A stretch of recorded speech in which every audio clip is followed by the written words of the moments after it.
कौन सा? आज भेज देंगे, ये अच्छा याद दिलाए। चलिए बात बंद करते हैं।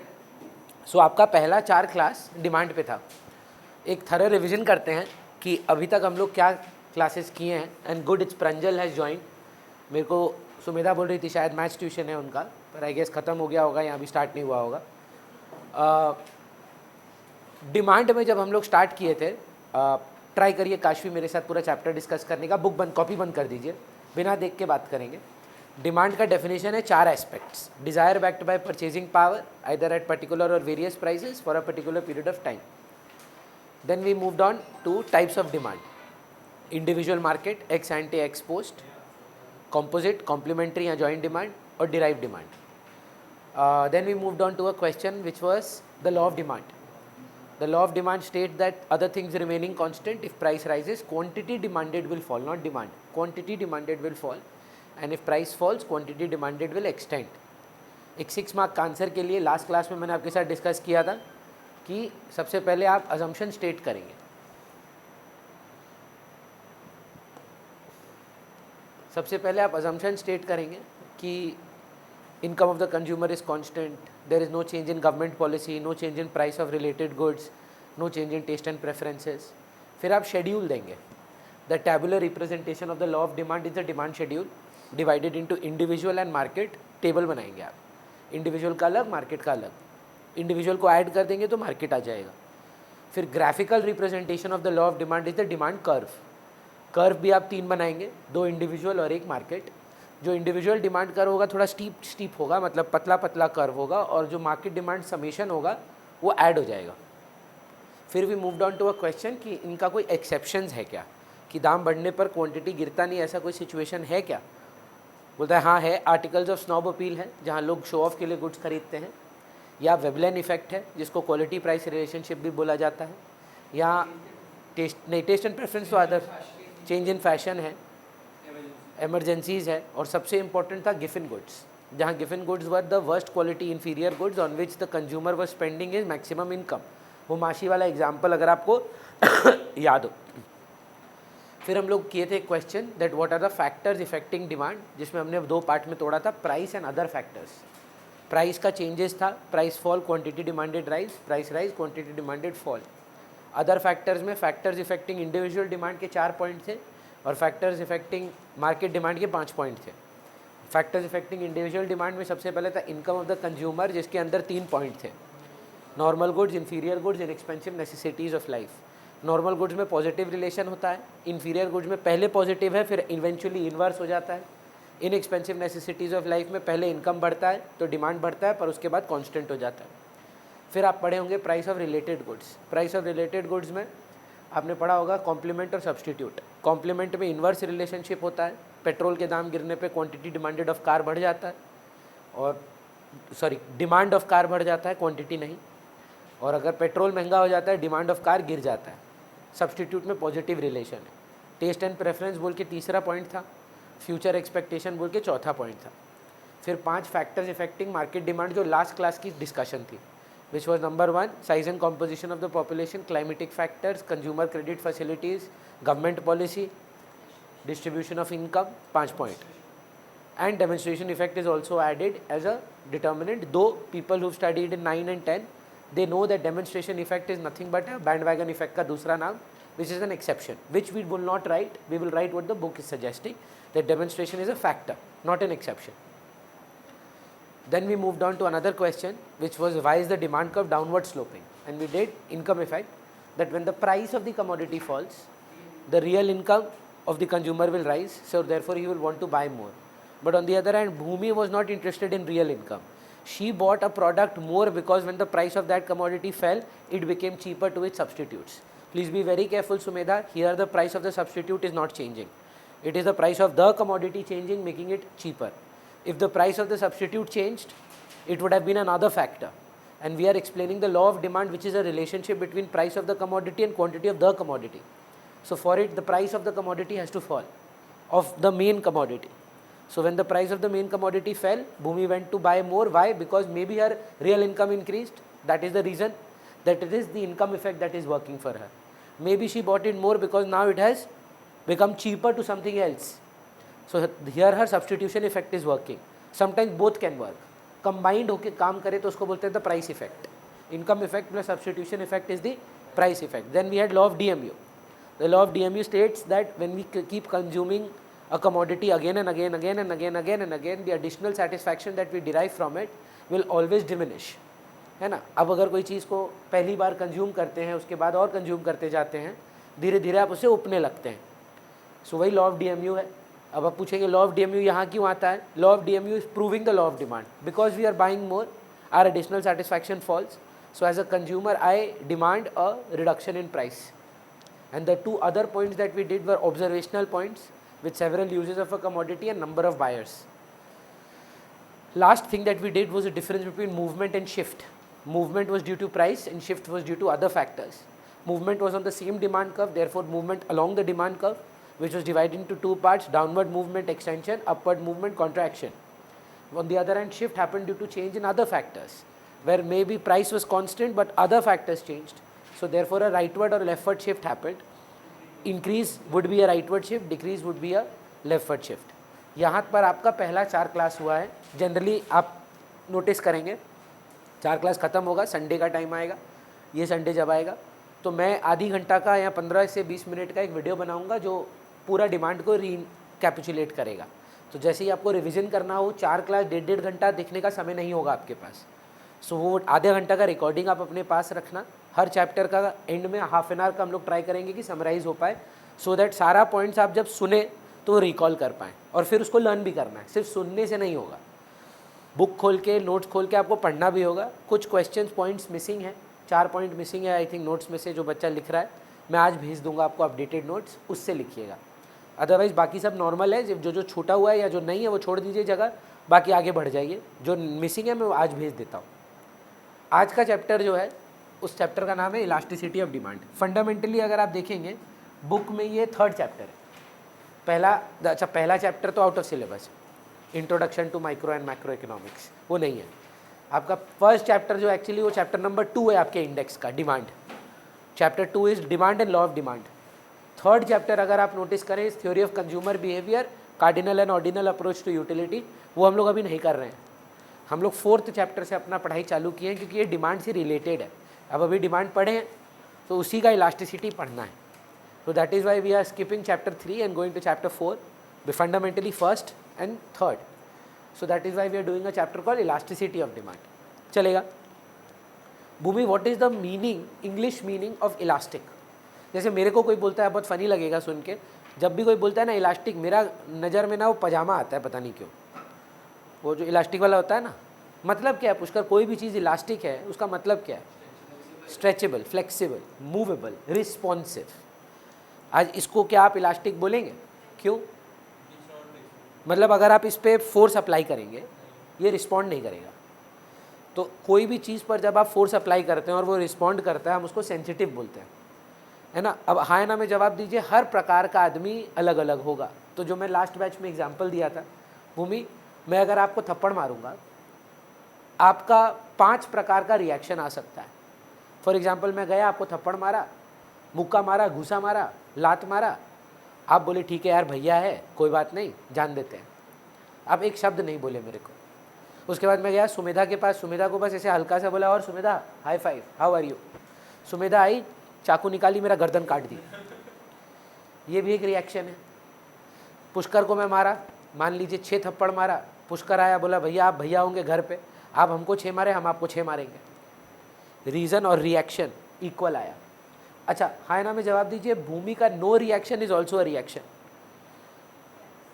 ये बोलना कि नहीं भूमि रिएक्शन नहीं दी वो सच है, पर no reaction is also a reaction, है ना. अनमोल, कभी किसी को अगर आप मैसेज किए हैं, जानू हमको तुम बहुत पसंद हो, और आप बस वो सीन पे छूट जाए, आप नहीं बोल सकते उसका रिप्लाई नहीं आया, आ गया, आप समझे नहीं, आप रिजेक्ट हो गए, है ना.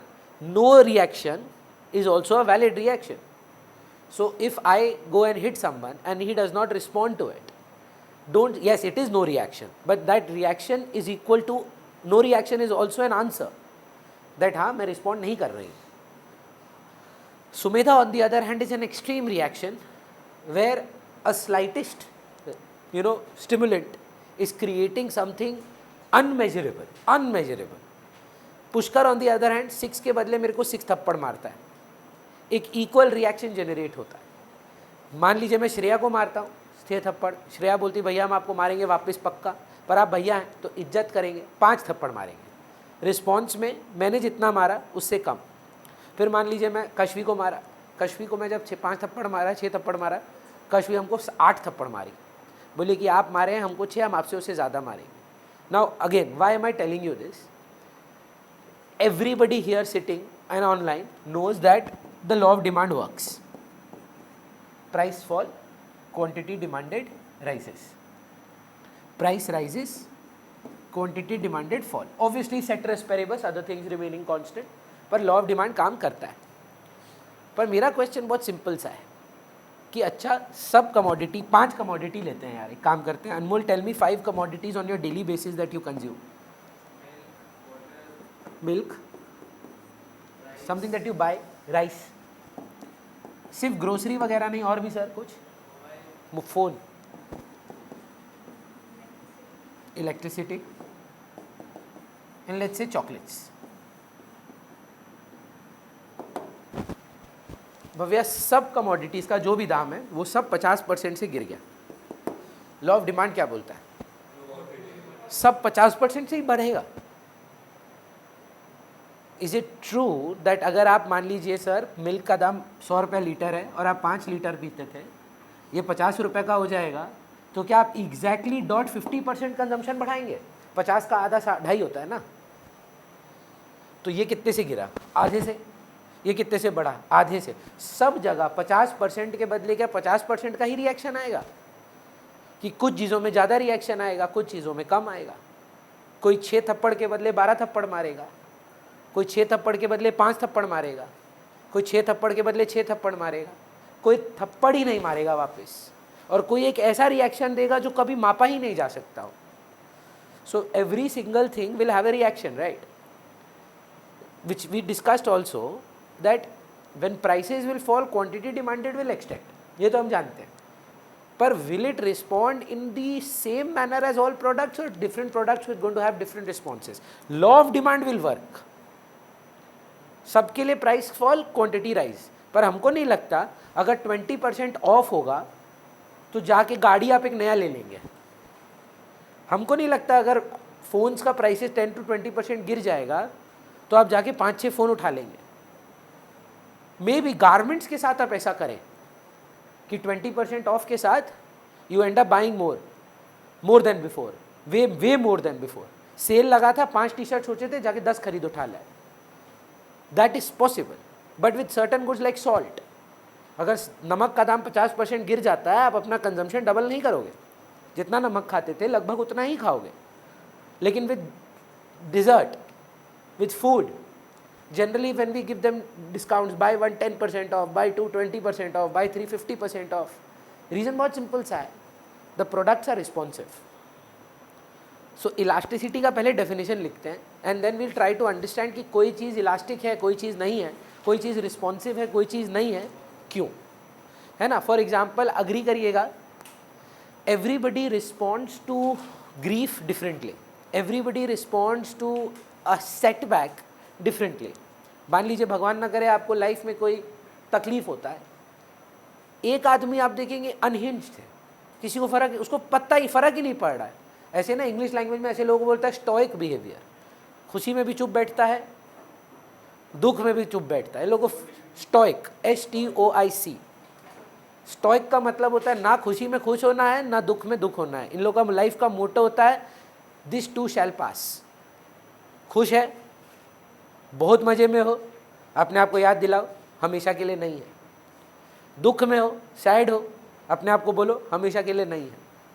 लेकिन आप नोटिस करिए किसी लोग को एक स्लाइटेस्ट इनकन्वीनियंस होता है, बाप रे बाप पूरा घर सर पे उठा लेगा। Like the worst patient that we have in our family is my dad and my brother.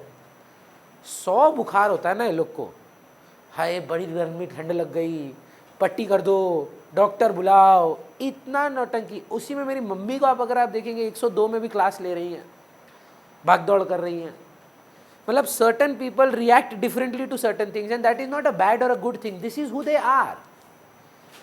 ऐसा नहीं है कि वो सोचते हैं आज हम एक्टिंग करेंगे और ऑस्कर जीत के आएंगे, वो वही है, that is their reaction, that is who they are not pretending to be anyone else. So everybody will have a different reaction. So when prices will fall or rise, quantity demanded will react differently in different commodities in different situations. For example, Bhumi, if it was 14 years back and if there was an off on cricket bats, you would not see me here. You would see me in Bada Bazaar or Maidan buying random bats which I might not even use. मेरे पास 18 cricket bat था, believe करेंगे, हमको collect करने में मजा आता था। दाम गिर, अभी अगर हमको कोई फ्री में भी देगा ना हम नहीं लेंगे, खेलते ही नहीं है ना हम। लेकिन एक स्पोर्ट्स पर्सन के लिए बहुत बड़ा चीज हो जाएगा अगर ऑफ हो जाता है। स्कूल बैग में ऑफ है, मे भी पुष्कर ले लेगा कि अरे बाद में काम आ जाएगा, मेरे लिए कोई काम का नहीं है वो। मान लीजिए भगवान ना करे सुमेधा जो है चरसी है, चरसी मतलब चरस पीती है, ठीक है, और लत लगा हुआ है पूरा टाइम महादेव, मतलब महादेव के सपने में वो आती है, उतना चरस पीती है ये, शिव जी उनका सपना देखते हैं, ठीक है। अब मान लीजिए इसका दाम बढ़ जाता है, लॉ ऑफ डिमांड क्या बोलता है, ये नहीं करेंगे क्योंकि ये तो एडिक्ट है। लेकिन पुष्कर जैसा आदमी जो लाइफ में एक आध बार ट्राई किया है वो बोलेगा नहीं हमको नहीं करना भाई इतना महंगा, है ना, he is not addicted to it. True false, your elasticity, your response of quantity demanded with a change in price will depend on a multitude of factors, बहुत चीज़ों पे निर्भर होगा। पर क्या आप समझ पा रहे हैं कि इलास्टिसिटी का मतलब क्या है? कि मान लो मेरा थप्पड़ जो है ना वो प्राइस है और आपके जो रिएक्शंस हैं वो क्वांटिटी डिमांडेड का रिएक्शन है। देखिए रिएक्शन तो आएगा, इवन भूमि का रिएक्शन इज अ रिएक्शन, पर मेरे को लगता है आप अग्री करिए ना भूमि जैसे लोग रियलिटी में एग्जिस्ट करते हैं ना सुमेधा जैसे, कि अगर मैं भूमि को मारता जाऊंगा और भूमि चुपचाप सहेगी, हमको लगता है एक मोमेंट के बाद उसका हाथ उठेगा, चाहे कोई भी हो। ब्रह्मांड में कोई भी आपको मारता रहे फाइट बैक तो आप एक पॉइंट के बाद करोगे, है ना, तो वो भी ना संभव है और जो आप कर रहे हैं ना वो भी संभव है। जब भी हम लोग कोई चीज़ को समझाने की कोशिश करेंगे ना जिसका एक रेंज होगा, उसको एक स्पेक्ट्रम में बोलेंगे। जैसे मैंने लास्ट बैच में बताया था Bhumi, with mental disorders it's not like pneumonia और cancer, you are in stage 1, you are in stage 2, you are in stage 3, बोल सकते हैं ना हम लोग ऐसा, ये सब चीज़ ऐसी बीमारियों में। But with mental disorders we don't pinpoint no आप स्टेज में कहाँ हो, so we have a wide spectrum. Anything on a spectrum would be starting from 0, that is lack of it, and ends with infinity, क्योंकि इसका कोई upper side ही नहीं है।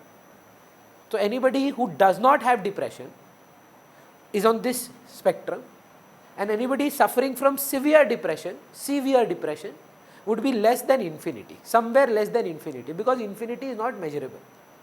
तो रियलिटी है ना में जवाब दीजिए सब चीज़ का 0 से इन्फिनिटी के बीच में ही रहेगा। How good am I a teacher would range from 0 to infinity.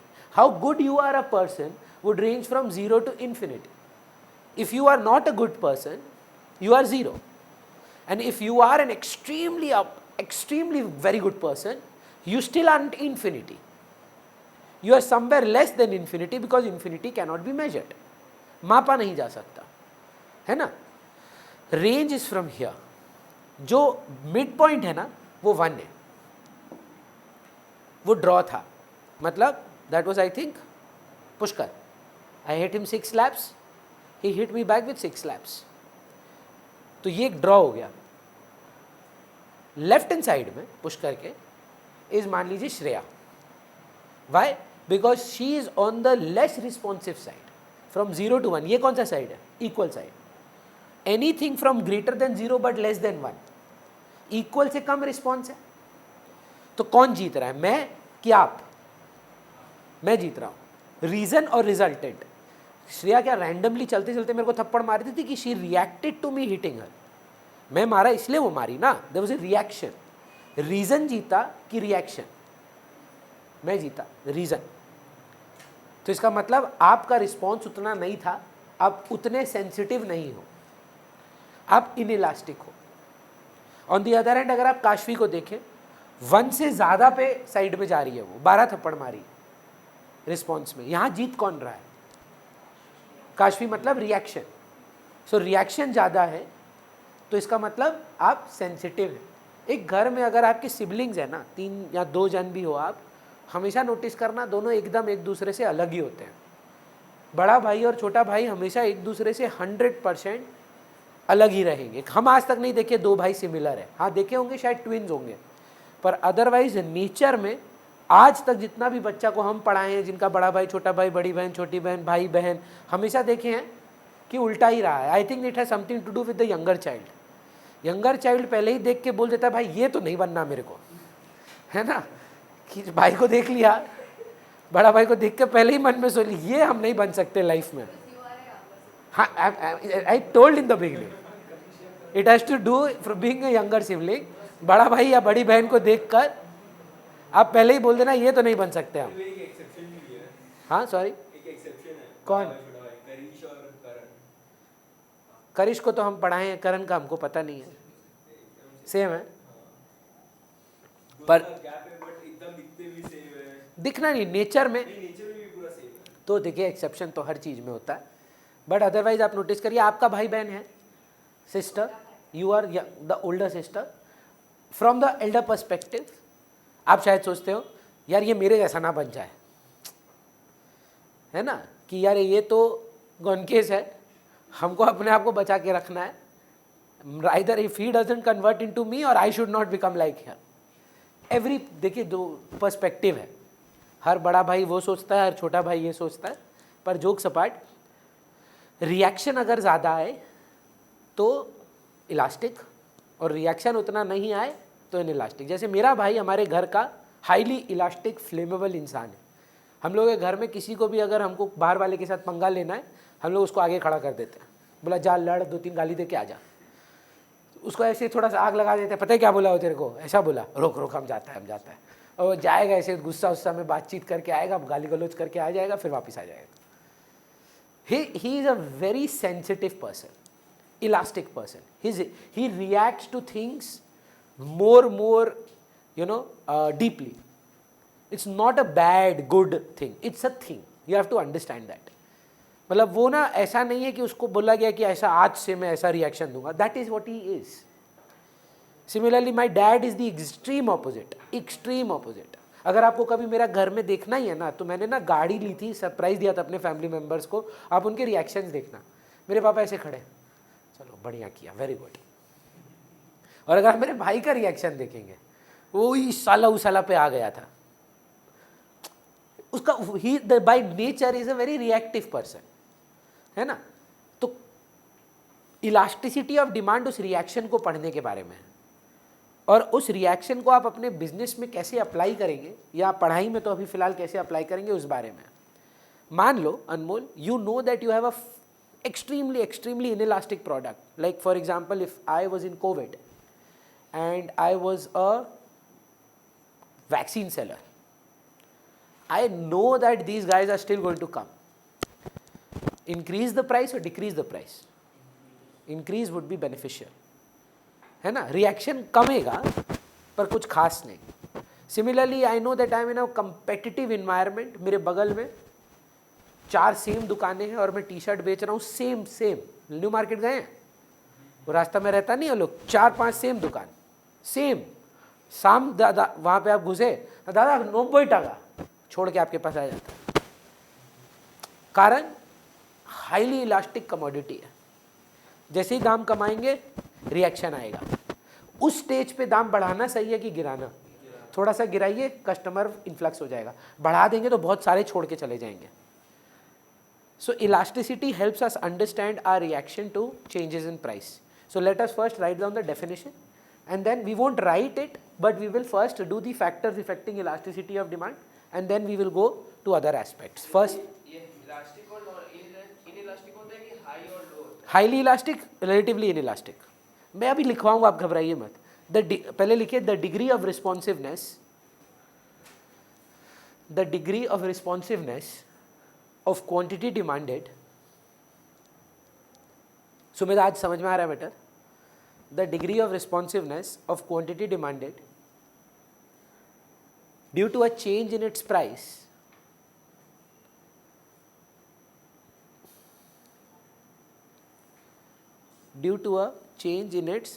is called price elasticity of demand. Pushpanil, have you noticed मेरा खेला?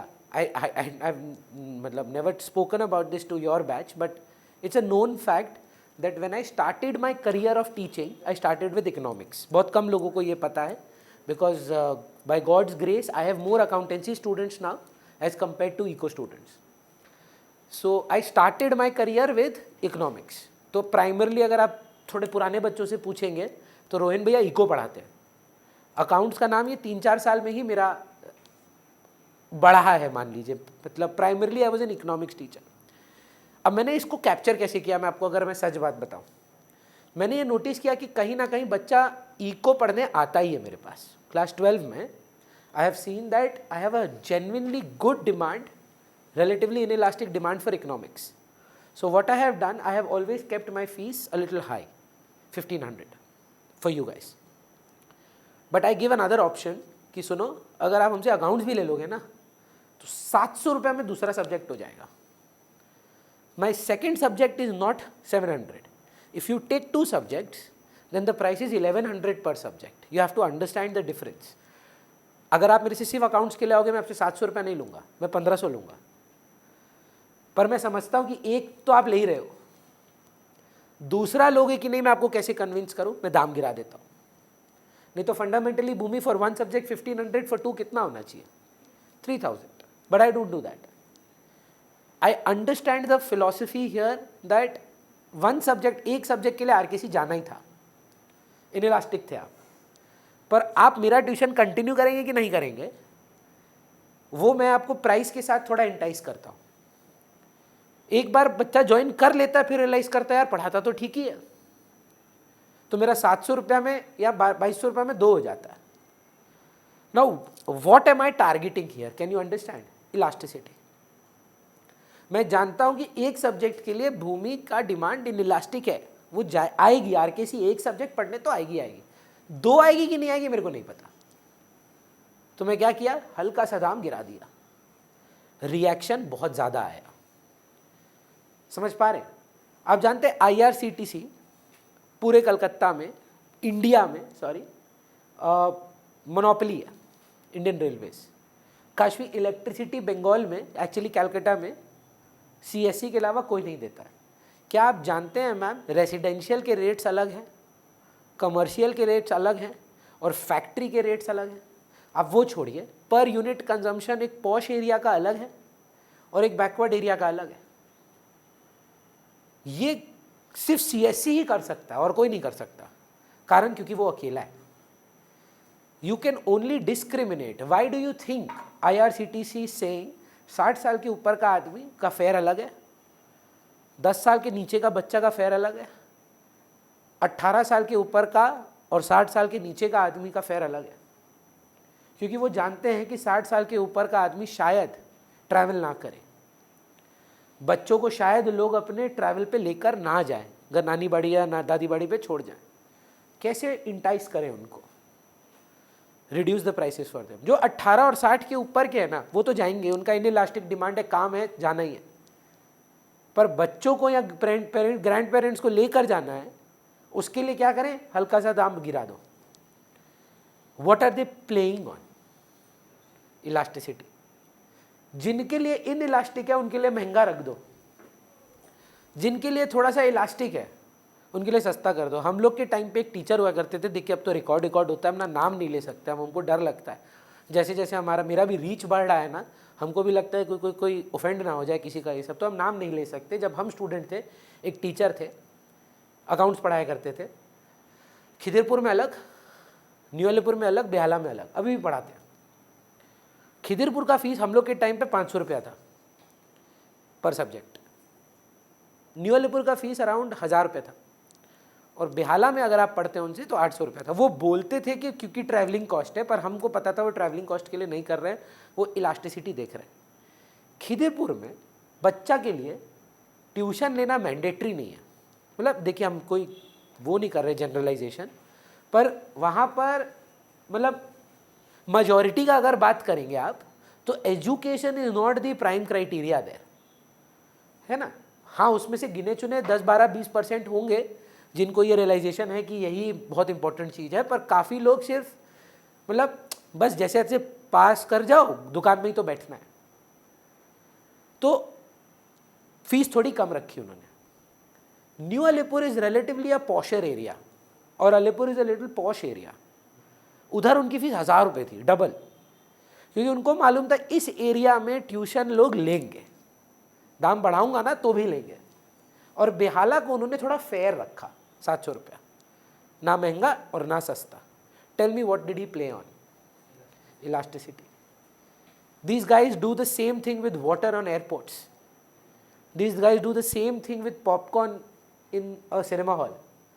क्या कॉस्ट है उस पॉपकॉर्न का जो आपको 300 रुपये में बेचता है? हम आपको बता रहे हैं, हम काउंट करके बना के लेकर आए हैं विद फ्लेवर, 20 रुपीज़ का भी नहीं है। The cost of the popcorn is not more than 20 rupees, but they charge you 350। Why? लेगा कहाँ जाएगा? बाहर जाएगा और गंदगी करने के लिए। No outside food allowed. नहीं तो मेरा ऐसा आदमी अपना पॉपकॉर्न घर से लेके आए। आपका डिमांड को हाईली इनइलास्टिक बना दिया तो आपको उसी दाम पे लेना होगा। यहीं पे आप रास्ते में जाइए, सेम पॉपकॉर्न का पैकेट उससे ज्यादा बड़ा 20 रुपया में मिल जाएगा आपको। वहां पे डिमांड आपका इलास्टिक है। So elasticity helps us understand the consumer's reaction. If the reaction is a lot, we say that is a sensitive reaction. We'll say that it is elastic. अगर मैं इस पे दम लगाऊं और ये रिएक्ट करे, रिस्पॉन्ड करे, स्ट्रेच करे, यू सेड, तो ये इलास्टिक है।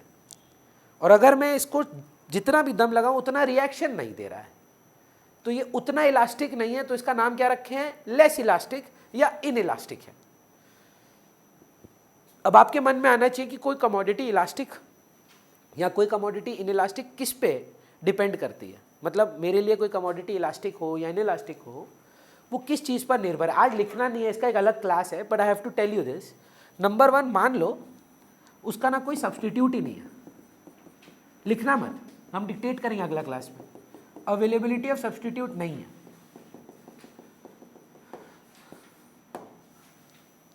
कोई एग्जांपल दीजिए ना आपको लगता है जिसका कोई सब्सटीट्यूट नहीं है। CSC वेस्ट बंगाल में, है ना। सुमिता आप तो ऑनलाइन कर रहे थे, कल मस्का मार के बच्चा बोला भैया आप, झूठ बात है, मेरा 1000 सब्सटीट्यूट अवेलेबल है यार, पर वो प्यार से बोल दिया, हमको भी अच्छा लग गया। बोला आपका कोई सब्सटीट्यूट नहीं है भैया, तब तो हम तो जो दाम चाहे बढ़ाएं, तुमको तो आना ही पड़ेगा। फिर वो मन में बोला नहीं नहीं है आपका सब्सटीट्यूट है, घबराइए मत। पर jokes apart, think about it. If you keep increasing the price, CSC keeps increasing the price, do you have anywhere else to go to? You will reduce your demand, but could you reduce it drastically? If there was only one Uber app, no Ola, nothing, what would you do? You will still have to go. Maybe you won't go to that destination, you would drop yourself off at a closer destination, but you will still use that app. But if substitutes are available, मेरे दाम बढ़ाते ही आप बोलेंगे यार छोड़ यार दूसरा भी चलते हैं, सेम ही चीज तो है।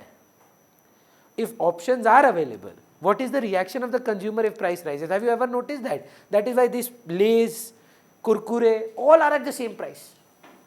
अब तो फ्लेवर भी सेम कर दिया ये लोग।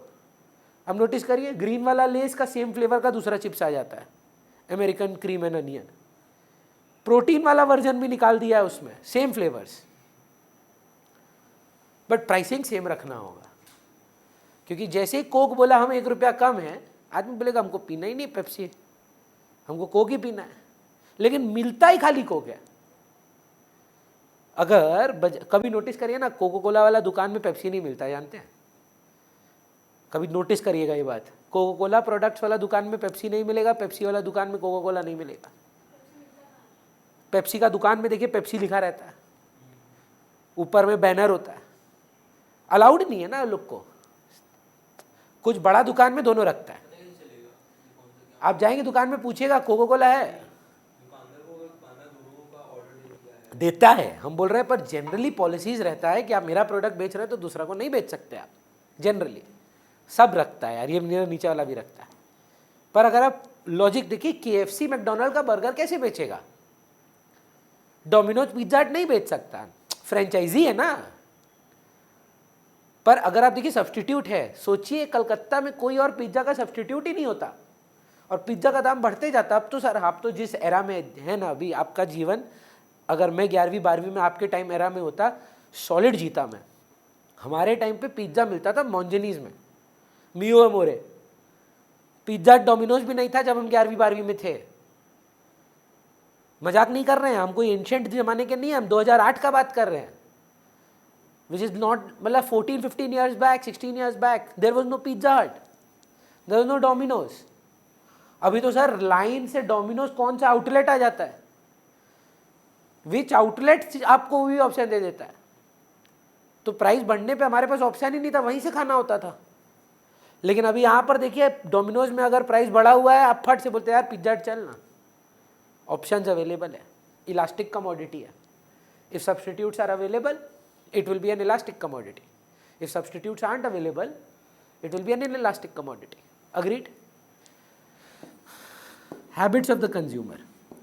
तो जो एक एग्जाम्पल दिए थे, हैबिट्स में डबल भी होता है कि सिंगल भी होता है रे? Sure? Habits of the consumer, जो सुमेधा का एग्जाम्पल था, चर्सी है मैम, है ना, जोक से पार्ट, मेरे को है लत कॉफ़ी का, कोई चीज़, कोई इंसान होता है किसी और चीज़ का लत है, किसी को रोज वो लोग को मान लीजिए एक कोल्ड ड्रिंक पीने का लत है एक स्टूडेंट है, बोलते हैं रोज कोल्ड ड्रिंक पीते हैं। अब कोई चीज़ से अगर आप हैबिचुएटेड हैं, कोई चीज़ से अगर आपको लत है, तब तो आपका इनइलास्टिक डिमांड है, दाम बढ़ने गिरने पे आपका रिएक्शन तो कुछ खास आएगा नहीं। लेकिन आप कभी कभार पीते थे, अचानक से दाम बढ़ गया, आप छोड़ दिया, क्योंकि आप एडिक्टेड नहीं है ना, तो इलास्टिक कमोडिटी हो जाता है if you are having an habit. But if you are an habituated customer, addicted customer, तब आप तो दाम, कुछ लोग चाय से एडिक्टेड होता है, कुछ लोग कॉफ़ी से एडिक्टेड होता है, कुछ लोग को सुबह अगर चाय ना मिले फंक्शन ही नहीं कर पाता वो लोग, देखे हुए माथा ही नहीं काम करता वो लोग का। हैबिट्स बहुत मैटर करेगा। एक और चीज़ मैटर करेगा मैम, आपका फेवरेट फ्रूट क्या है सुमेधा? वाटरमेलन। जनरली स्ट्रॉबेरी बहुत लोगों को पसंद आता है, अब हमको भी बहुत पसंद था, तो हम क्या किए, हमको याद है मेरी मम्मी बोली थी बेटा स्ट्रॉबेरी लेकर आओ, 100 रुपये का आता है एक डब्बा, 100 रुपये में ले आना, छोड़ दीजिए ना, फ़ोन छोड़ दीजिए ना मम्मी। 80 रुपये में मिल रहा था। अगर आप मम्मी अगर आपको भेजी होती, आप कितना डब्बा उठाते? 100 का चीज़ 80 में मिल रहा था, 20 रुपये, 20% ऑफ, कितना उठाता? हम कम से कम 5 लेकर आए। मम्मी को क्या करना चाहिए था? हमको शाबाशी देना चाहिए था, भयंकर गाली खाया। क्यों जानते हैं? क्योंकि स्ट्रॉबेरी का शेल्फ लाइफ बहुत कम होता है, जो लोग खाते हैं वो जानते हैं। फ्रिज में पड़ा पड़ा फंगस पकड़ लेता है विदिन 24 आवर्स, 48 आवर्स, अगर आप नहीं खाए। लीस्ट शेल्फ लाइफ अगर किसी फ्रूट का है वो स्ट्रॉबेरीज है, पेरिशेबिलिटी इशू है। तो हाय ना में जवाब दीजिए, दाम गिरने पे मैं बहुत ज़्यादा स्टोर नहीं कर सकता, do you know, so I will not be able to increase my demand a lot. लेकिन sir you should see me when I go to book fairs. मैं इस बार बुक फेयर गया था, I had bought about 28 books, अभी तक मैंने एक भी नहीं पढ़ी है, हो गया 1 महीना पार हो गया।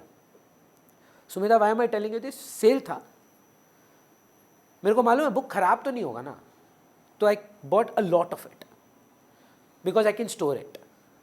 But I can't do this with food items. 50% off मिल रहा है, जयंत को नहीं बोल सकता ठीक है यार 5 रोल दे दे, 1 हफ्ते में ख़त्म करते हुए जाएंगे, खराब हो जाएगा।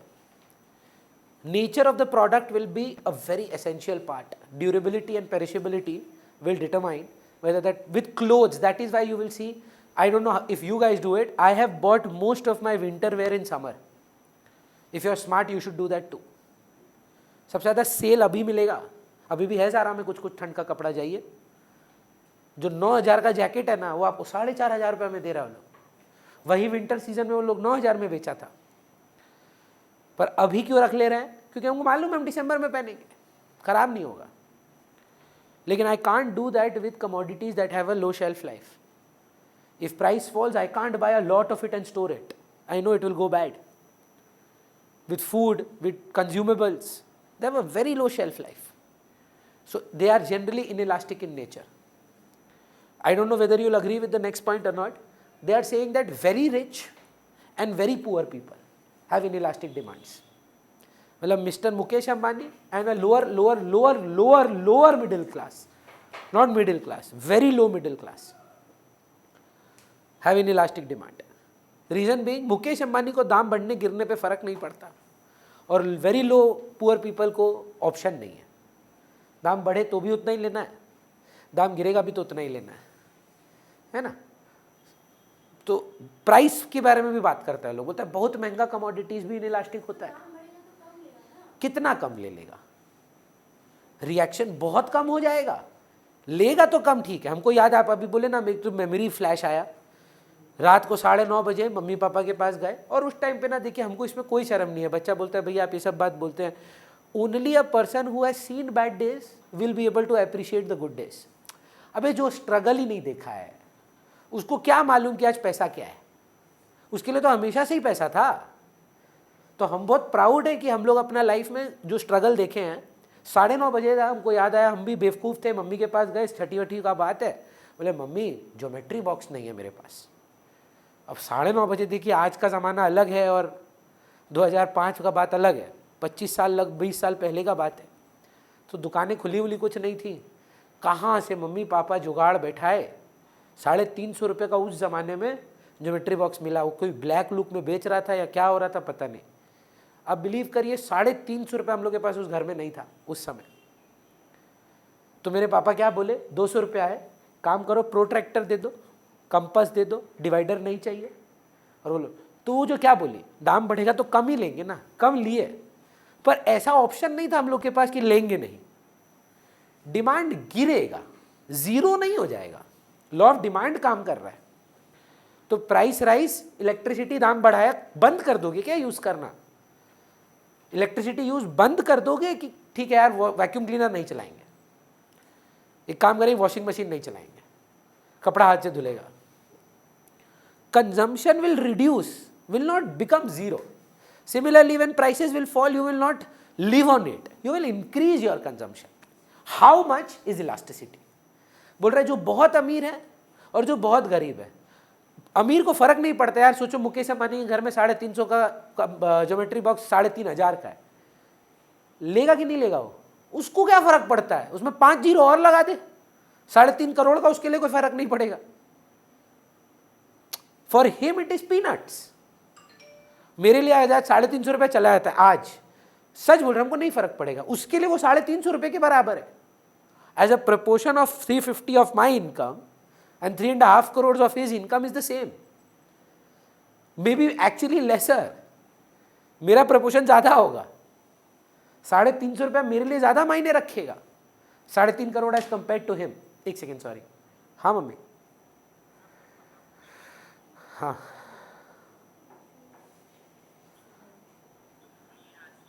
पापा, मेरा ना अभी पूरा बैक टू बैक क्लास है, सीधा 8-8:30 बजे तक। अच्छा,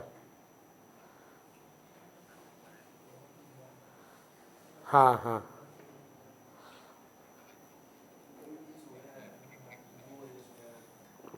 ठीक है ठीक है, मैं फिर कल क्लास सुबह नहीं रखूँगा। समझ पा रहे हैं? अच्छा, कोई कमोडिटी बताइए जिसका मल्टीपल यूजेस है। इलेक्ट्रिसिटी। इन चीज़ों का दाम जब गिरता है ना, में जवाब दीजिए। हम लोग इसको दूसरी जगहों पे सब्सटीट्यूट कर सकते हैं, है ना। पुष्पनील और सुमेधा आप थे येस्टरडे। भूमि आप बताइए ना, ऐसा कोई कमोडिटी जिसका एक ही यूज़ है। जैसे मैं एग्जांपल हमेशा देता हूँ, थर्मामीटर। थर्मामीटर हम नहीं देखें किसी का घर में 10-15 ठो रहता है। जितना भी अमीर हो, जितना भी गरीब हो, घर में एक ही रहता है। अगर 4-5 ठो है तो 3 खराब रहता है और काम एक ही करता है। मेरा पॉइंट क्या है, if there is a sale on a thermometer, buy 1 10%, buy 2 50%, buy 3 80% off, आप 3 लेंगे? नहीं भैया, एक से ही काम चलता है ना उसका, बाकी चीज़ों में तो यूज़ नहीं कर सकते हैं उसको। तो क्या मतलब बोलने का पॉइंट क्या है, if the commodity has multiple uses, it will be elastic. You can use it. Milk सस्ता हो गया, पहला काम क्या करेंगे, घर पे ही घी निकालेंगे, घर पे ही बटर निकालेंगे, पनीर घर पे ही बनाएंगे, लस्सी घर पे ही बनेगा, दही घर पे ही जमेगा. मल्टीपल यूजेस है उसका, तो दाम गिरने पे आप उसको सब्सटीट्यूट कर सकते हैं. लेकिन with let's say a thermometer, an injection, a Band-Aid, दाम करने पे 100 बैंडेड फालतू का तो नहीं ले लेंगे कि ऐसी चलो लगा के देखते हैं, फील लेते हैं थोड़ा. जितना रिक्वायरमेंट है उतना ही रिक्वायरमेंट रहेगा. प्राइस फॉल राइज पे कोई फर्क खास नहीं पड़ेगा. सो ये चीज़ हम लोग को समझना है रिगार्डिंग इलास्टिसिटी कि कौन सी कमोडिटीज़ ज़्यादा रिएक्ट कर रही हैं और कौन सी कमोडिटीज़ कम रिएक्ट कर रही हैं. हाँ है ना में जवाब दीजिए. It could be due to number 1 personal preferences और अ डिफिकल्ट टाइम, और currently you are inelastic but later you might be elastic. For example, you have lost your phone or you've broken your phone and now you need to buy a phone and the price rises. You still have to buy it. But you have a phone and you're planning to change the phone and the price rises. You say, मेरे को अभी नहीं लेना है, मेरे को बाद में लेना है. The commodity is the phone. You are the person in question. Right now it might be elastic, later on it can be inelastic. That right now you might react a lot, but later on you might not. Urgency पे भी matter करेगा. The more urgent the consumption, the more inelastic you are, and the more relaxed, more laid back you are regarding the consumption, the more elastic you are. दाम गिरेगा तो ही लेंगे, नहीं होगा तो नहीं लेंगे. Do you understand the nature of the chapter that we are dealing with right now? कि अगर आज price fall, quantity rise सच है, तो हर कोई दाम गिरा क्यों नहीं रहा है? If it is that simple, for Colgate, for Pepsodent, for Nike, Puma, Reebok, it's as simple, right? Price fall, quantity rise. Then why doesn't everybody reduce the price? And why doesn't everybody get the same reaction? Why only when Jio reduces the price, that is it, the reaction that it's getting? Why only when Pantaloons is 50% off, then they are getting a reaction? Why not when Armani reduces its price, then why are they not getting a reaction? Because Armani is not catering to people who are looking for sale. People who are looking for sale generally go to Zara, Pantaloons, Shoppers Stop. It is us middle class people who are bothered with sale. The poor as it is don't buy from there, and the rich have never gone to buy there because of sale. They buy it because they like it. If they have bought it, they have not bought it because of a reduction in price. But for us, maximum target कौन है cell का? हम middle class लोग. We don't fall under the poor category, we don't fall under the ultra rich category. We are somewhere in the middle. And that is a huge bracket. Around 26% population below poverty line है. मात्र 10% population rich की category में है. 36% यहाँ निकला. बीच का 60% खाली सोचिए. वो हम लोग हैं जो ना अल्ट्रा रिच की कैटेगरी में गिरते हैं और ना गरीब माने जाते हैं. हमारे लिए ही स्विगी बोलता है 100 रुपये जोड़, जंबो ऑफर देते हैं तेरे को, 4 रोटी ऐड कर ले, और मतलब नहीं लेना है, बोल रहा है इसके साथ बाकी लोग नान मंगाया है, तुमको नहीं चाहिए, 5% ऑफ दे देंगे. नहीं खाना था किसी को नान तो भी ऐड कर देते हैं, है ना. आपको बोल रहा है कि you add a naan and you get 10% off. What nonsense is this? है ना? Nobody got the joke? यार इतना अच्छा जोक बोले तुम लोग आसान है, बट सिर्फ श्रेया को समझ में आया लगता है. Anyway, but elasticity is something that is going to in the future I think will help you a lot. मेरे को तो बहुत हेल्प किया यार. जब मैं ये समझ गया कि बच्चा मेरे से एक सब्जेक्ट पढ़ने आएगा ही आएगा, मैं समझ गया. मे भी अकाउंट्स पढ़ने आए, मे भी इको पढ़ने आए, पर हम देखें कि आरकेसी से एसोसिएशन उसको चाहिए. Why not throw in a discount and get 700 rupees में another subject. I have used elasticity in my life and now I am changing my stance on that. Once I have entered the market, made a name for myself, and I think 10-12 years is more than enough, I am going to keep increasing my prices. because exactly this happened this year, नहीं? Me increasing the price led to a fall in students, but hardly. मतलब मैं last batch में बताया था Sumedha, I think we were doing online. So last year the fees was 1400 for one subject and we touched around 300 students.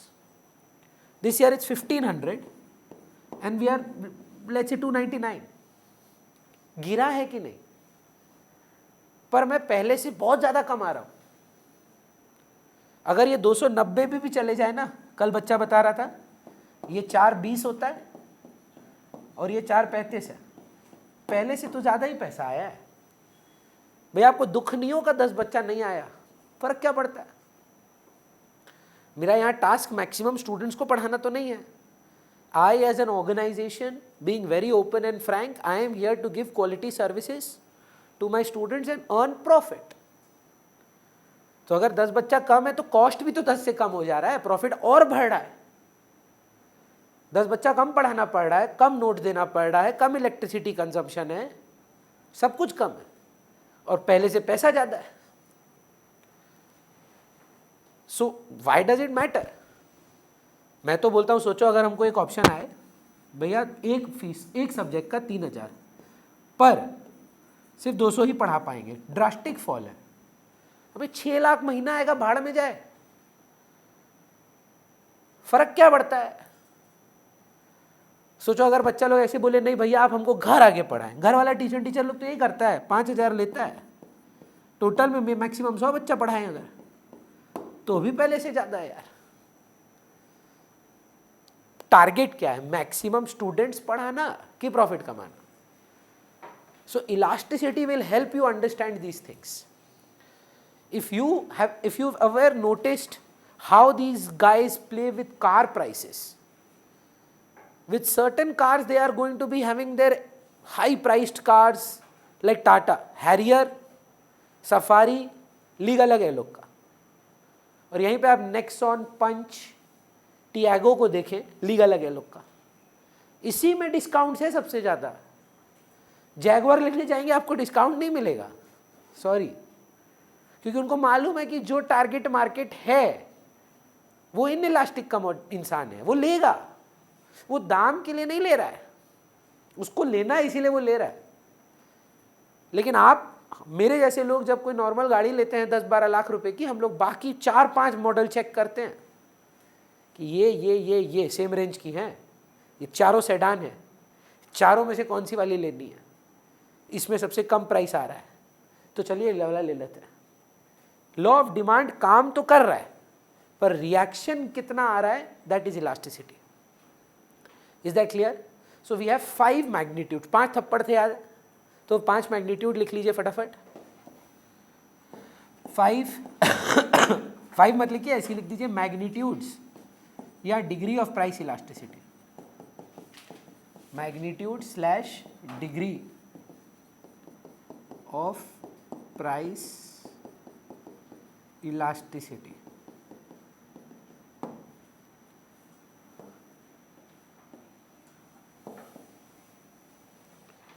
पहला example भूमि थी, याद है? मैं मारता गया, भूमि क्या बोली?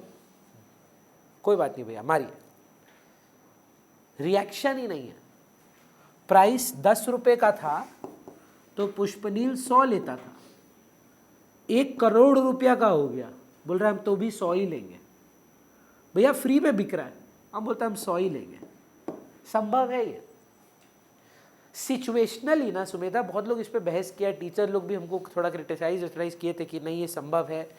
कोई बोला था कि अगर 100 रुपये की दवाई 1000 की हो जाती है, लाइफ सेविंग मेडिसिन, लेंगे कि नहीं लेंगे? अच्छा, 1000 की मेडिसिन 1 लाख की हो जाती है, लेंगे कि नहीं? लेंगे. 1 लाख की मेडिसिन 1 करोड़ की हो जाती है, ये कोई सही बात बोला? अब होगा तो लेंगे. मतलब अनलिमिटेड पैसा किसी के पास नहीं है, ये आप समझते हैं. कहीं ना कहीं आपका डिमांड डिजायर में कन्वर्ट होगा. परफेक्टली इनइलास्टिक का मतलब समझता है at any price, at any price आपका डिमांड रहेगा. वो तो जेफ बेजोस का भी नहीं है यार. Desire backed by purchasing power होना जरूरी है ना. सिचुएशनली संभव है, हाँ या ना? 1000 की चीज 5000 की हो गई, क्या वो परफेक्टली इनइलास्टिक हो सकती है? हाँ.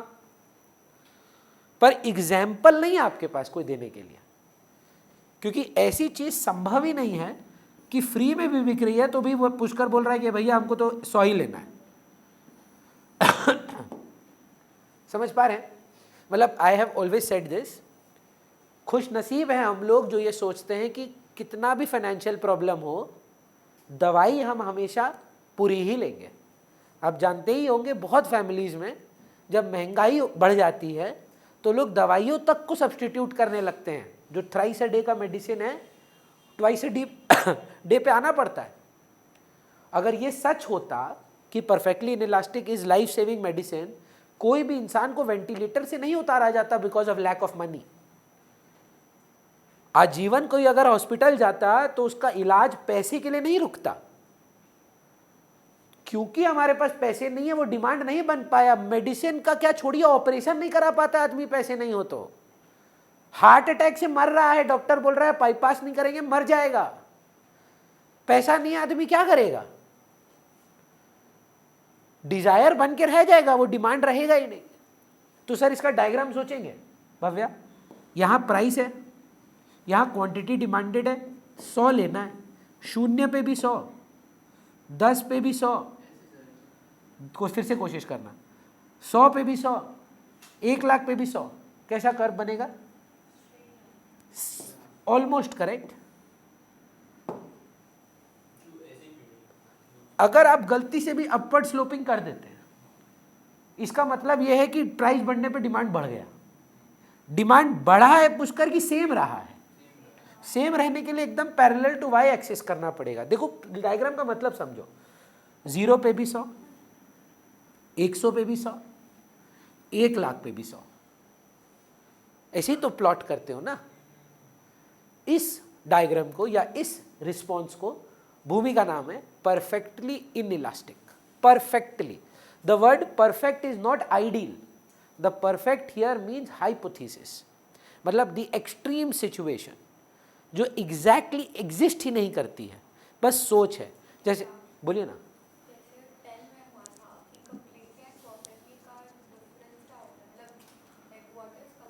कंप्लीटली नहीं, रिलेटिवली, अभी आएगा वो।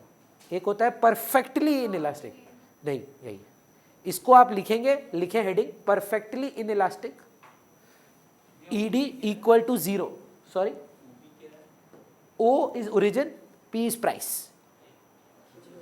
QD। लिखिए परफेक्टली इनइलास्टिक डिमांड, ED या EP। ED stands for elasticity of demand slash price elasticity is equal to 0. There is no elasticity, therefore 0. चलेगा? इसके अंदर लिखिए please, with there is absolutely no change in quantity demanded. लिखिए there is absolutely no change in quantity demanded.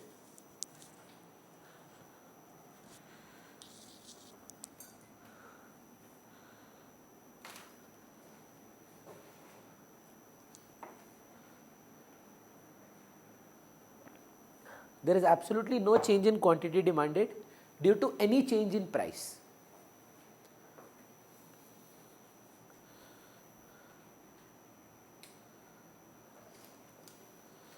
लेना जलाना भूल जाएंगे नहीं तो आज।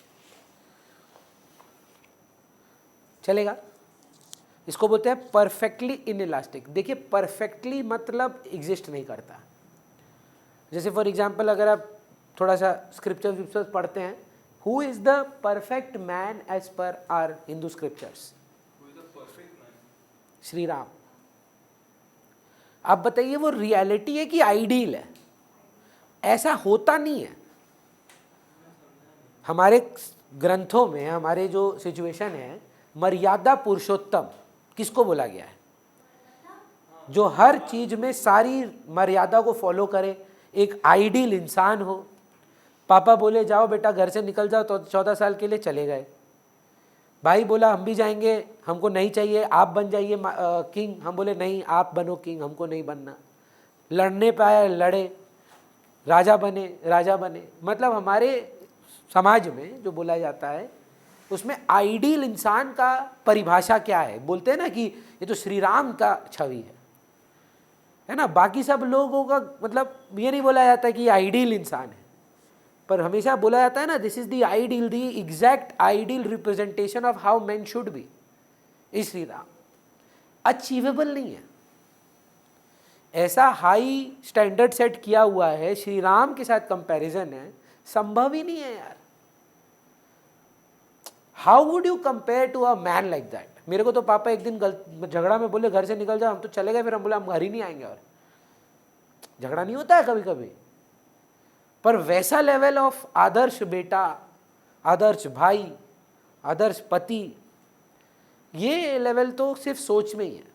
तो परफेक्टली कोई भी, जब आप पढ़ेंगे, आप 10 में अगर पढ़ें इको, एक कंपटीशन का नाम भी परफेक्ट कंपटीशन है, वो एग्जिस्ट ही नहीं करता, वो हाइपोथेसिस है। परफेक्ट शब्द अभी इकोनॉमिक्स में बहुत बार यूज किया जाएगा, इसीलिए मैं इतना हार्प कर रहा हूं।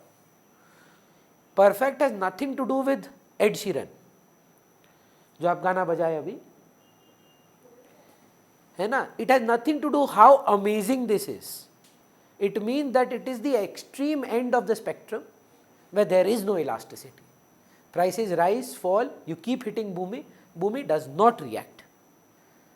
The other end of the spectrum is called perfectly elastic. Please लिखिए second heading, perfectly elastic. ये डायग्राम बना लेना Pushkar, I can't see the diagram, बनाया है ना, हाँ। सेकेंड हेडिंग दीजिए परफेक्टली इलास्टिक। इसका डायग्राम समझना थोड़ा टफ है। अच्छा, उसके बगल में लिखिए EP equal to infinity, EP या ED इक्वल टू इन्फिनिटी। चलिएगा, मतलब देखिए कंप्लीटली और कोई शब्द होता नहीं इकोनॉमिक्स में, इसीलिए ये लोग ये वर्ड यूज कर रहा है, बट हमारे एग्जाम में हम सिर्फ परफेक्टली ही लिखेंगे। डुएबल। अच्छा, ये डायग्राम पहले देखो, उसके बाद समझना। यहाँ प्राइस है, यहाँ क्वांटिटी है, कौन है? अरे अननोन नंबर मत उठाओ, कोई अगर घर पे हो, मम्मी या पापा का फोन हो, बस वही उठाओ। ये डायग्राम देखिएगा प्लीज। तो भव्या क्या करता है, 10 रुपया में 5 लेता है, 11 रुपया हो गया ना, वो तो एक भी नहीं लेगा। प्लॉट कर पाएंगे? 0। 10 रुपये में 5 लेता था, 1 रुपया दाम बढ़ा मात्र, बोला लेंगे ही नहीं। कैसे करेगा प्लॉट? 0। अच्छा, दाम गिर गया ना, 9 रुपये पे आ गया, बोला अनगिनत लेंगे। हाँ, पागल नहीं है, होता ही नहीं है। जितना पागल ये है ना, उतना पागल भूमि भी है, बात समझना जरूरी है। ये भी उतना ही पागल है जितना ये पागल है। अब आपको ये पागल लग रहा है ना कि 10 और 9 आ गया तो अनगिनत पे चला गया, ये बोल रहा है अनगिनत दाम पे हम 5 लेते थे, 5 ही लेंगे। अनगिनत दाम पे 1000 करोड़ का हो गया कमोडिटी जो 1 रुपए का था, तो भी हम उतना ही ले रहे हैं। ये भी उतना ही पागल है जितना ये पागल है, क्योंकि ये दोनों एंड ऑफ द स्पेक्ट्रम है। ये लैक ऑफ इट है और ये एक्सट्रीम रिएक्शन है। ये कोई रिएक्शन नहीं दे रही थी और ये गर्दन काट दी। दोनों ही उतने पागल हैं, हाँ या ना? जस्ट बिकॉज ये वाला सुन के लग रहा हो कि सुमेधा ज्यादा पागल है, नहीं, वो रिएक्टिवली पागल है, ये नॉन रिएक्टिवली पागल है। ये रिएक्टिवली इलास्टिक है परफेक्टली, ये परफेक्टली इनइलास्टिक है। मतलब प्रॉब्लम क्या है, बच्चा बस ये डायग्राम बना के आ जाता है, ये प्राइस चेंज दिखाता नहीं है। अब ये गलत है। रीजन क्या है? आप तो थप्पड़ ही नहीं मारे, रिएक्शन दिखाना है ना इलास्टिसिटी का। तो अगर आप कोई दाम गिरा या अपवर्ड का एरो नहीं दिखाते हैं, तब तो आप इलास्टिसिटी प्रूव ही नहीं कर पाए। तो लिखिए with a slightest change in price, ये पहले डायग्राम बना लो। बस बोल रहा है कि 10 रुपए पे 5 लेते थे, 6 लेते थे, 7 लेते थे, 11 रुपए पे कुछ नहीं लेंगे और 9 रुपए पे अनगिनत लेंगे। प्लॉट अनगिनत, प्लॉट कर पाएगा? नहीं कर पाएगा। प्लॉट 0 कर पाएगा? नहीं कर पाएगा। तो खाली एक कर्व बनता है। ये मतलब है ना, जितना प्राइस में, उस प्राइस में जितना खरीद सकता है खरीद लिए, दाम गिरने पे अनगिनत, दाम बढ़ने पे 0। चलेगा? लिखिए फिर फटाफट। परफेक्टली इलास्टिक में हेडिंग क्या दी है, ईडी या ईपी इक्वल टू इन्फिनिटी। क्या लिखे हम लोग, कुछ लिखे अभी तक नहीं। With the slightest change in price, with the slightest change in price, the quantity demanded will either become zero or infinity। कब zero कब infinity? zero कब होगा, दाम बढ़ा दे तो zero हो जाएगा, दाम गिरा दे तो infinity पे चला जाएगा। चलेगा sir? with the slightest change in price, quantity demanded will either become zero और इन्फिनिटी, या तो शून्य हो जाएगा। शून्य कब होगा सुमिता, दाम बढ़ने पर, और इन्फिनिटी कब चला जाएगा, दाम गिरने पर। चलेगा? तीसरा डायग्राम ड्रॉ का। अब ड्रॉ का डायग्राम करने से पहले एक आपको कर्व के बारे में जानना होगा, जो लास्ट बैच में बताया था मैंने, रेक्टेंगुलर हाइपरबोली। ये तो सबसे पहले समझिए बहुत स्पेशल कर्व होता है, एरा गैरा कर्व नहीं है।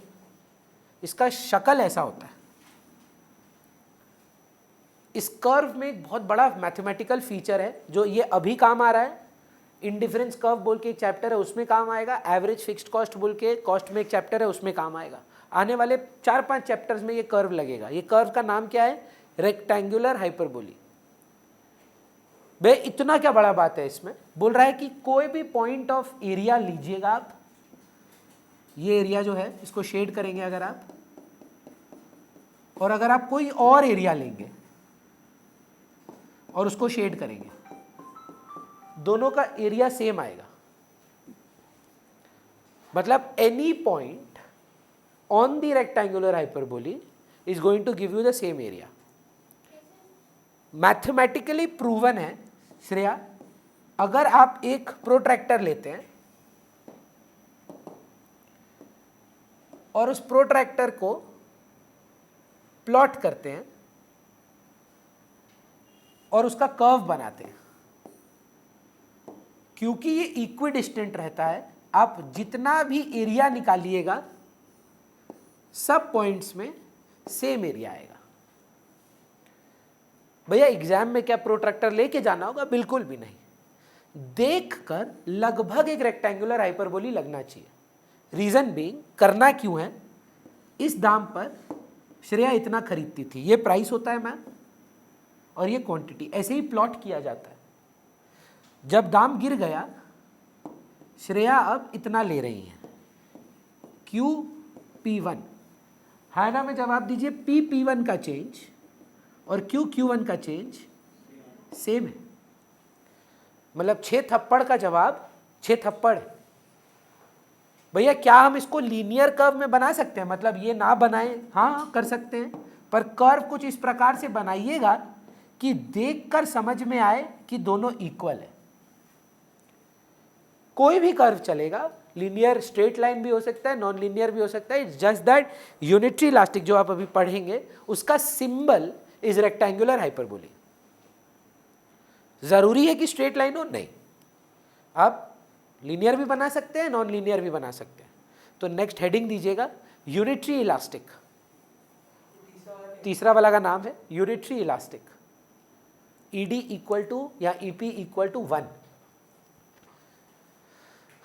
The percentage change in quantity demanded,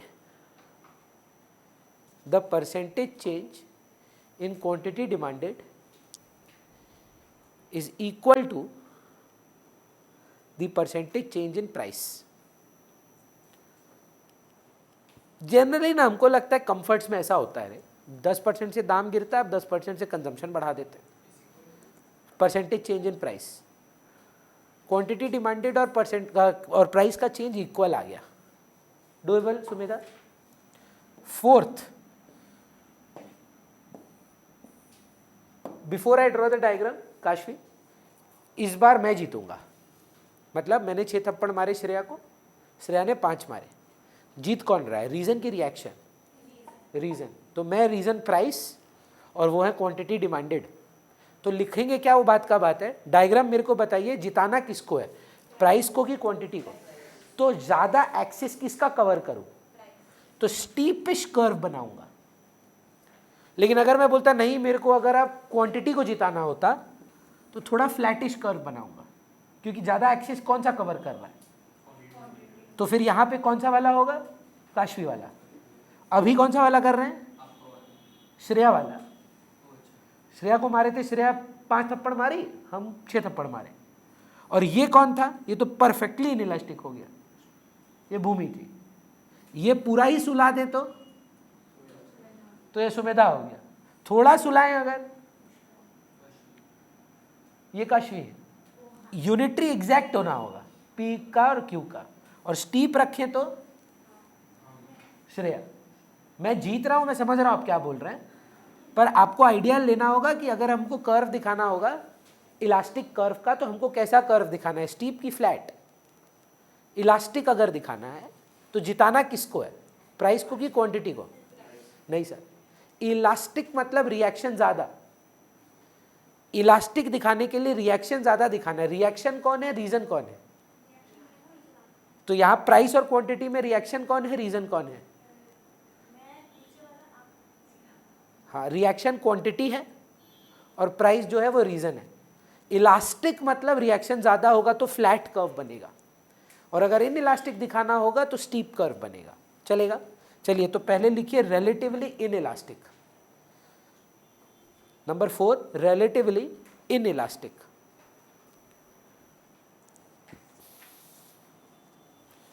ED या ईपी लेस देन 1, ईडी या ईपी लेस देन 1। और जो कर्व बनाइएगा थोड़ा सा स्टीप कर्व बनाइएगा, दिखेगा क्यों पुष्कर, इस प्राइस पर इतना क्वांटिटी, नोटिस करिए इस प्राइस पर इतना क्वांटिटी, PP1 और QQ1 में ज्यादा बड़ा कौन है?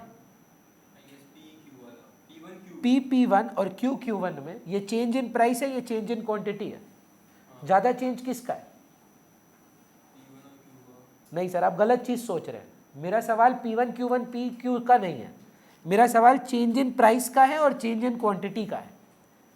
Which one is changing more? Price is changing more. The gap between PP1 is more and the gap between QQ1 is less. So who is winning? Price. Reaction is less. So लिखिए percentage change in quantity demanded is less than the percentage change in price. इसको active passive में convert करके percentage change in price is more than quantity demanded भी लिख सकते हैं। Quantity demanded is less than percentage change in price. Necessities सब substitute नहीं होता है, पेरिशेबल गुड्स हैं, लत है, ये सब में आपका इनइलास्टिक डिमांड होता है। चलेगा?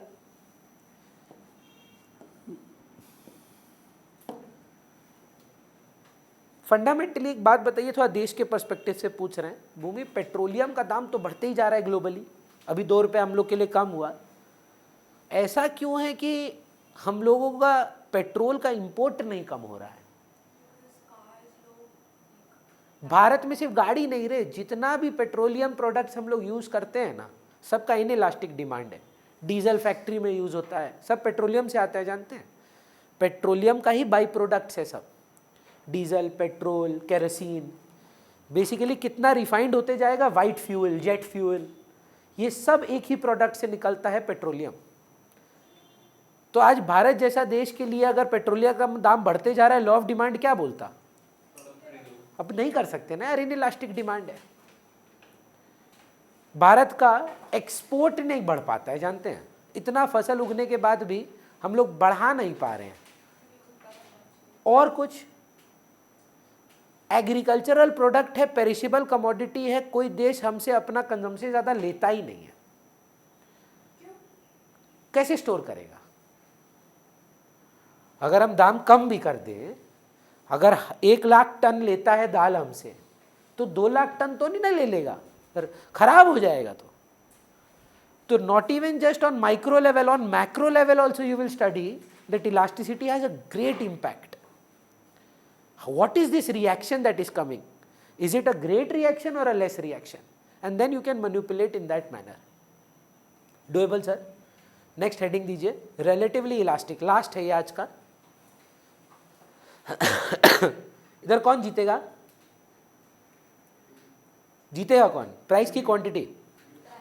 फिर से इलास्टिक कर रहे हैं, यहाँ क्वांटिटी जीतेगा। तो एक्सिस में जिताना अगर क्वांटिटी को है तो स्टीप रखें कि फ्लैट, थोड़ा फ्लैटिश रखिएगा।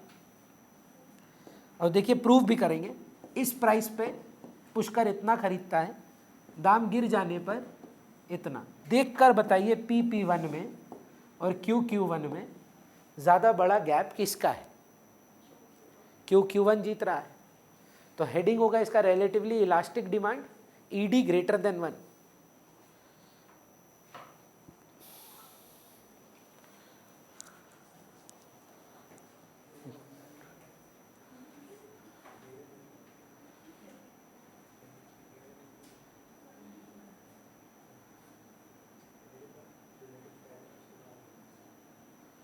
पिछला बैच में इलास्टिक पहले लिखवाए थे, इन इलास्टिक बाद में लिखवाए थे, तो उससे क्या फ़र्क पड़ता है? इन इलास्टिक में जीतेगा कौन?